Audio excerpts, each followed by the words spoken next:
जय श्री राम, जय हनुमान, जय माता दी। श्रीमद् देवी भागवत पुराण की जय। हे वंशी क्षत्रियों द्वारा भृगुवंशी ब्राह्मणों का संहार। देवी की कृपा से एक भार्गव ब्राह्मणी की जांग से तेजस्वी बालक की उत्पत्ति। राजा जन्मेजय ने पूछा, पितामह, जिन्होंने ब्रह्मा हत्या की बिल्कुल परवाह न करके भृगुवंशी ब्राह्मणों का वध कर दिया, उन क्षत्रियों में ऐसा वैर भाव क्यों उत्पन्न हो गया था? आदरणीय व्यक्ति अवश्य ही अकारण क्रोध कैसे कर सकते हैं? अतः इस वैर में कोई महान कारण होगा, अन्यथा पाप से डरने वाले यह शूरवीर क्षत्रिय निरपराधी पूज्य ब्राह्मणों की हत्या करने में क्यों तत्पर होते? अतः उक्त घटना में क्या कारण है, सो बताने की कृपा कीजिए।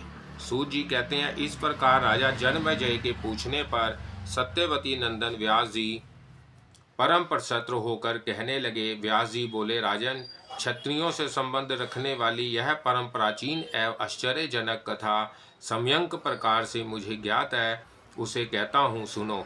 है वंश में एक राजा हो चुके हैं, उनका नाम कर्तवीर्य था। धर्म में सदा तत्पर रहने वाले उन बलशाली राजा के 1000 भुजाएं थी, अतः लोग उन्हें सहस्र अर्जुन भी कहते थे। उन्होंने दत्तात्रेय जी से मंत्र की दीक्षा ली थी। उस समय वह भगवान विष्णु के अवतार माने जाते थे। भगवती जगदम्बा उन नरेश की इष्ट देवता थी। वह परम सिद्ध, सब कुछ देने में समर्थ एवं भृगुवंशी ब्राह्मणों के यजमान थे। उन परम धार्मिक नरेश का अधिकतर समय दान करने में ही व्यतीत होता था। उन्होंने बहुत से यज्ञ करके अपनी प्रचुर संपत्ति ब्राह्मणों को बांट दी थी। उस समय राजा कर्तवीर्य के दान से वह भृगुवंशी ब्राह्मण बड़े धनी कहलाने लगे। घोड़े और रत्न आदि प्रचुर संपत्ति से जगत में उनकी अपार ख्याति हो गई। राजन सहस्त्र अर्जुन ने बहुत समय तक पृथ्वी पर राज्य किया। उनके स्वर्गवासी होने के पश्चात है वंशी क्षत्रिय बिल्कुल निर्धन हो गए। एक समय की बात है, उन क्षत्रियों को धन की विशेषता आवश्यकता पड़ी। नरेंद्र धन मांगने के विचार से वह उन भृगुवंशी ब्राह्मणों के पास गए। नम्रता पूर्वक उन्होंने ब्राह्मणों से बहुत से धन की याचना की, किंतु उन लोभी ब्राह्मणों ने कुछ भी धन नहीं दिया। वह बार बार यही कहते कि हमारे पास धन नहीं है, यह है वंशी क्षत्रिय हमें अवश्य भय पहुँचाएंगे। यह समझकर कितने ही ब्राह्मणों ने तो अपनी प्रचुर संपत्ति जमीन में गाड़ दी थी और बहुतों ने दूसरे ब्राह्मणों के यहाँ छिपा कर रख दी थी। यो लोभ के कारण उन ब्राह्मणों का विचार नष्ट हो चुका था, अतः वह अपने यजमानों को दुखी देखकर वह भी धन देने के लिए प्रस्तुत नहीं हुए। तदंतर बहुत से है वंशी प्रधान क्षत्रिय जो धन के प्रभाव से महान कष्ट पा रहे थे, द्रव्य प्राप्ति के लिए भृगुवंशी ब्राह्मणों के आश्रमों पर पहुँचे। देखा ब्राह्मण आश्रम छोड़कर चले गए थे, तब उन क्षत्रियों ने द्रव्य पाने के लिए वहां की जमीन को खरीदना आरंभ कर दिया। इसी बीच किसी एक व्यक्ति की दृष्टि घर में गाड़े हुए धन पर पड़ गई। अब सब ने धन देख लिया, जहां भी पता चलता वहीं जमीन खोदकर वह सारा धन ले लेते। धन के लोभ से उन क्षत्रियों ने पास पड़ोस के ब्राह्मणों के घर भी खोद डाले और वहां भी उन्हें संपत्ति हाथ लगी। बेचारे ब्राह्मण रोने गिड़गिड़ाने लगे। अंत में उन्होंने क्षत्रियों की अधीनता स्वीकार कर ली, क्योंकि उनके घर से पराये सभी धन निकल चुका था। यद्यपि वह ब्राह्मण शरण में चले गए थे, फिर भी क्रोधी क्षत्रियों द्वारा उन पर मार पड़ती रही। क्षत्रियगण बारंबार उन पर बाण बरसाने साते रहे। तब भृगुवंशी ब्राह्मण भागकर पर्वतों की कंदराओं में चले गए। है वंशी क्षत्रिय वहां भी पहुंच गए। भृगु कुल का संहार करते हुए वह इस भूमंडल पर घूमने लगे। जहाँ कहीं भी भृगु के वंशज मिलते थे, उन्हें तीखे तीरों से मारकर मौत के मुंह में डाल देना उनका प्रधान कर्तव्य बन गया था। वह हत्यारे क्षत्रिय पाप करने पर ही तुले हुए थे। उनके घृणित कर्म से जिन स्त्रियों का गर्भ नष्ट हो जाता था, वह बेचारी अत्यंत दुखी होकर कुररी पक्षी की भांति विलाप करने लगती थी। तब तीर्थवासी अन्य मुनियों ने उन अभिमानी है से कहा, क्षत्रियों, तुम ब्राह्मणों पर इतना भयंकर क्रोध मत करो, यह बड़ा ही अनुचित कर्म है।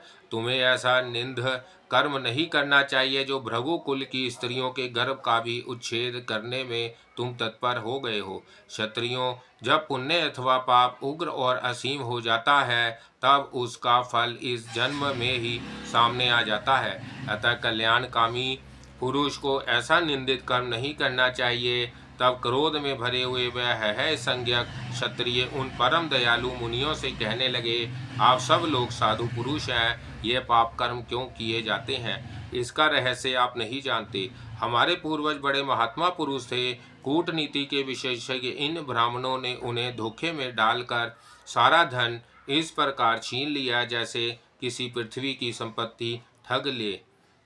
बोगले के समान स्वभाव वाले ये ब्राह्मण महान दम्भी है। कार्यवश हमने प्रार्थना पूर्वक इनसे धन मांगा, किंतु इन्होंने देना स्वीकार नहीं किया। हम इनके यजमान हैं, हम महान कष्ट भोग रहे हैं, यह बात इनसे छिपी नहीं थी।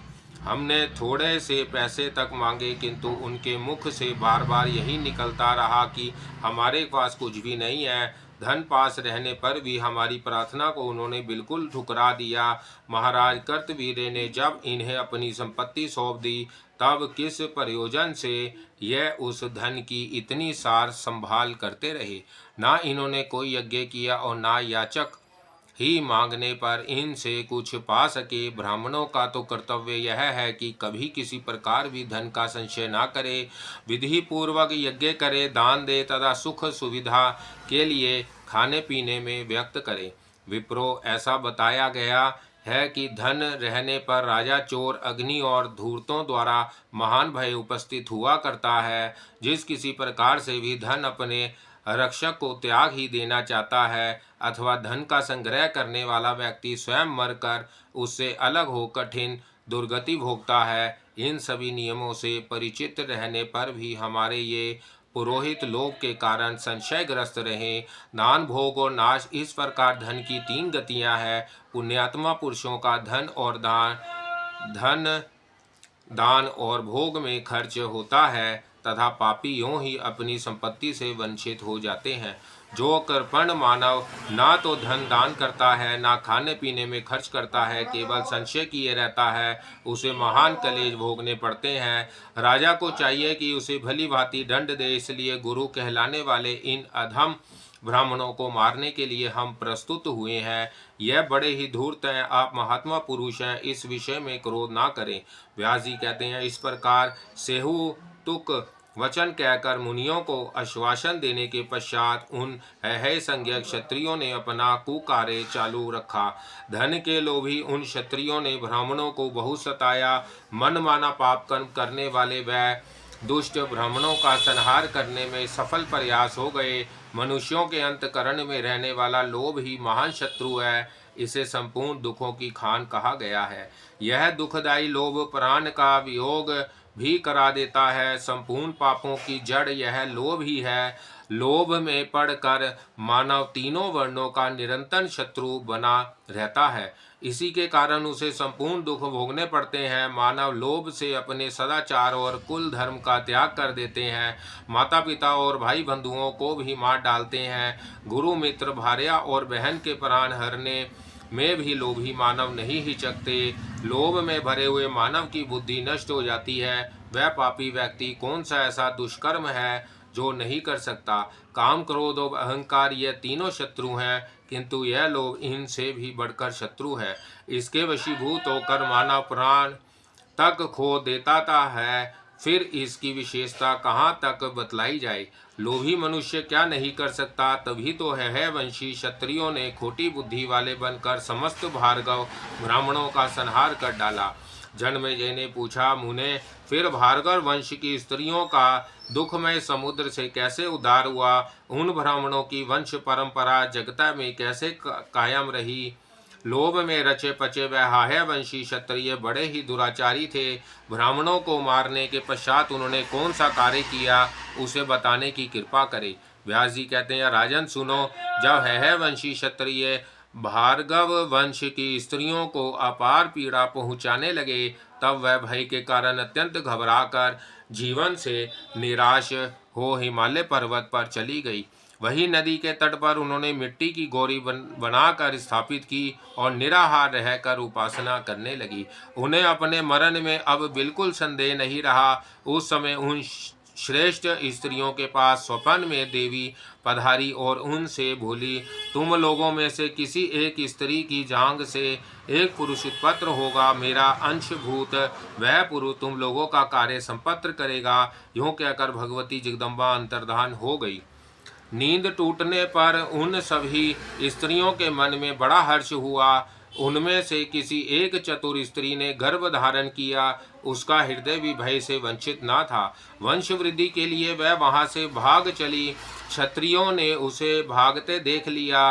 जब उन्होंने देखा कि तेज से इस ब्राह्मणी का मुखमंडल चमक रहा है, तब वह उसके पीछे दौड़ पड़े और कहने लगे, बहुत शीघ्र इस नारी को पकड़ो और मार डालो, क्योंकि गर्भ धारण करके यह यहाँ से भागी जा रही है। इस प्रकार कहते हुए हाथ में तलवार लेकर वह उस स्त्री के निकट पहुँच गए। भय से अत्यंत घबराई हुई वह स्त्री सामने आए हुए इन क्षत्रियों को देखकर रोने लगी। गर्भ में रहने वाले बालक ने सुना, माता रो रही है, इसकी अवस्था बड़ी ही दयनीय है, कोई भी इसका रक्षक नहीं है, यह बिल्कुल निराधार है। क्षत्रियों से संताप्त होने के कारण इसके नेत्र जल की धारा बहा रहे हैं। जान पड़ता है मानो गर्भवती हिरणी सिंह के पंजे में पड़ गई हो। यूं आंखों में आंसू भरकर कांपती हुई माता को देखकर गर्भ स्थित बालक के क्रोध की सीमा नहीं रही। वह जांघ चीर कर तुरंत बाहर निकल आया, मानो कोई दूसरा सूर्य ही प्रकट हो गया हो। उस मनोहर बालक ने अपने तेज से तुरंत ही क्षत्रियों के नेत्र की ज्योति हर ली। उस बालक की ओर देखते ही वह सब के सब क्षत्रिय अंधे जैसे हो गए। जनमानंद प्राणी की भांति पर्वत की गुफाओं में वह इधर उधर भटकने लगे। तब सब ने मन में विचार किया कि इस समय यह विचित्र परिस्थिति किस कारण सामने आ गई है। हम सब लोग इस बालक को देखते ही अंधे हो गए। इससे मालूम होता है कि ब्राह्मणी का ही यह प्रभाव है, क्योंकि इसके पास सतीत्व का महान बल है। पतिव्रताओं का संकल्प कभी व्यर्थ नहीं हो सकता। दुखी होने पर वह क्षण भर में ही क्या नहीं कर सकती। यूँ सोचकर वह दृष्टिहीन एवं निराश्रय है संज्ञक क्षत्रिय उस पतिव्रता ब्राह्मणी के शरणागत हो गई। उन्होंने अपनी सुध बुध खोकर दोनों हाथ जोड़ लिए और भय से घबराई हुई उस ब्राह्मणी को प्रणाम किया। साथ ही नेत्र में ज्योति पाने के लिए उन्होंने उस ब्राह्मणी से प्रार्थना भी की। कहा, सुभगे माता, अब तुम प्रसन्न हो जाओ, हम तुम्हारे सेवक हैं, इसमें कोई संदेह नहीं है। रंभ भोरु पापमय बुद्धि हो जाने के कारण हम क्षत्रिय द्वारा महान अपराध हो गया है। इसी के फलस्वरूप तुम्हारी दृष्टि पड़ते ही हम सब के सब अंधे हो गए। भामिनी जन मानधन व्यक्ति की भांति हम तुम्हारे मुख को भी देखने में असमर्थ हो गए हैं। तुम अद्भुत तपोबल से संपन्न हो, अतः हम तुम्हारा सामना क्या कर सकते हैं। मानते अब हम तुम्हारी शरण में आए हैं। अंधा हो जाना मरण से भी अधिक कष्टप्रद है, अतः हमें नेत्र प्रदान करने की कृपा करो। पुनः दृष्टि प्रदान करके हम सब क्षत्रियों को अपना सेवक बना लो। फिर खोटी बुद्धि वाले हम शांत होकर अपने स्थान पर चले जाएंगे। इसके बाद कभी भी हम ऐसा घृणित कार्य नहीं करेंगे। आज से हम संपूर्ण भार्गवों के सेवक हो गए, इसमें कोई संदेह नहीं। अज्ञानवश हमारे द्वारा जो अपराध हो गया है उसे क्षमा करो। अब से कभी भी भार्गवों के साथ क्षत्रियों का वैर भाव नहीं होगा। हमारे इस प्रतिज्ञा कर लेने के पश्चात हम वंशी क्षत्रियों के साथ तुम्हें सुखपूर्वक समय व्यतीत करना चाहिए। सुश्रुनी, तुम पुत्रवती होकर रहो, हम तुम्हारे शरणा पत्र हैं। कल्याणी, तुम प्रसन्न हो जाओ, अब हम कभी भी तुमसे देश नहीं करेंगे। व्यास जी कहते हैं, राजन है संज्ञक क्षत्रियों की उपयुक्त बातें सुनकर ब्राह्मणी के आश्चर्य की सीमा ना रही। हाथ जोड़कर सामने खड़े हुए नेत्रहीन उन क्षत्रियों को श्वासन देकर क्षमाशील ब्राह्मणी ने उनसे कहा, क्षत्रियों, मेरे द्वारा तुम्हारी दृष्टि नहीं हरी गई है, यह निश्चित है। मैं तुम पर कुपित भी नहीं हूँ। इसका वास्तविक कारण बता रही हूँ, सुनो। इस समय यह जो भृगुकुल का दीपक बालक मेरी जांग से उत्पन्न हुआ है, तुम इसी के कोपभाजन बन गए हो। रोष में आकर इस बालक ने ही तुम्हारे नेत्र स्तंभित कर दिए हैं, क्योंकि इसे पता चल गया है कि मेरे सभी बांधव, यहाँ तक कि गर्भ में रहने वाले बालक भी इन क्षत्रियों के हाथ मृत्यु के ग्रास बन गए हैं। भृगु के ये वंशज निरपराधी धर्मात्मा तथा तपस्वी थे। जब तुम इनको मार रहे थे, तभी मेरे गर्भ में यह बालक आ गया था। इसे 100 वर्षों से मैं अपने गर्भ में धारण किए रही हूँ। इनसे 6 अंगों सहित संपूर्ण वेदों का अध्ययन बड़ी सुगमता से कर लिया है। भृगुवंश का उत्थान करने के लिए प्रकट हुआ यह बालक गर्भ में ही सुरक्षित हो चुका है। यही पितरों के वध से कुपित होकर तुम्हें मारने के लिए उत्सुक है। मेरा यह पुत्र भगवती जगदम्बा की कृपा से उत्पन्न हुआ है। इसी के दिव्य देश से तुम्हारी आंखें देखने में असमर्थ हो गई है। अतः तुम लोग मेरे इस पुत्र से ही बड़ी नम्रता के साथ नेत्र पाने की प्रार्थना करो। प्रार्थना करने पर यदि मेरा यह बालक प्रसन्न हो गया, तो तुम्हें नेत्र ज्योति अवश्य ही प्राप्त हो जाएगी। व्यास जी कहते हैं, राजन, यह बालक एक श्रेष्ठ मुनि के रूप में विराजमान था। ब्राह्मणी की बात सुनकर है संज्ञक क्षत्रियों ने उसके चरणों में मस्तक झुका दिया और बड़ी नम्रता के साथ नेत्रों में ज्योति पाने के लिए वह प्रार्थना करने लगे। इससे वह मुनि कुमार प्रसन्न हो गया और अंधे क्षत्रियों से बोला, राजाओं, ठीक है, तुम मेरे कही हुई बात पर विश्वास करके अपने घर लौट जाओ। देखो, देव ने जो कुछ निश्चित कर दिया है वह अवश्य होकर रहता है। इस विषय में विद्वान पुरुष को शोक नहीं करना चाहिए। सभी ऋषि लोग पहले की ही भांति सुखपूर्वक समय व्यतीत करें। जितने क्षत्रिय हैं वह सब भी क्रोध त्याग कर आनंद पूर्वक अपने घर जाए। इस प्रकार उस तेजस्वी बालक के उपदेश देने पर वह है संज्ञक क्षत्रिय आज्ञा लेकर इच्छानुसार अपने घर चले गए। अब उनके नेत्रों में पूर्वतः ज्योति आ गई थी। ब्राह्मणी भी तेजस्वी है, पृथ्वी के रक्षक रूप में प्रकट हुए। उस दिव्य बालक को लेकर अपने आश्रम पर लौटी और बड़ी सावधानी के साथ उसका पालन पोषण करने लगी। राजन, इस प्रकार भार्गवों के विनाश की कथा मैं तुम्हें सुना चुका। लोभ के वशीभूत होकर क्षत्रियों ने जो कर्म कर डाला वह अवश्य ही घोर पाप था। जन्मेजय ने कहा, अत्यंत लोभ में पड़कर क्षत्रियों ने जो महान नीच है भयंकर कर्म कर डाला है वह सुन लिया। ऐसे कर्म के फल स्वरूप इह लोक और परलोक में भी दुख भोगने पड़ते हैं।